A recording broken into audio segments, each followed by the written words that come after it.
At the end of BVS, we leave Bruce, fearful that there is an attack coming and wanting to gather up as many metahumans as he possibly can. So the sort of nascent stages of team building is where we're left, and this movie starts with Bruce actively recruiting and looking and researching and trying to find these superhumans that he believes are out there.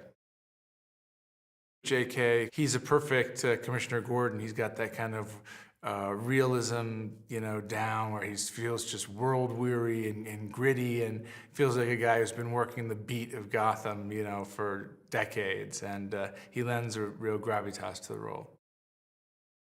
There's a modified Batmobile which is tricked out to take on the alien race, so it's made a little bit more lethal. And then there's the Batwing, which is pretty cool.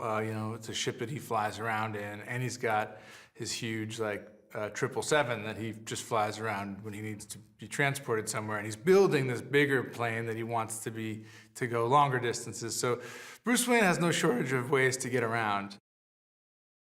He doesn't he's not met with enthusiasm by everybody that he encounters.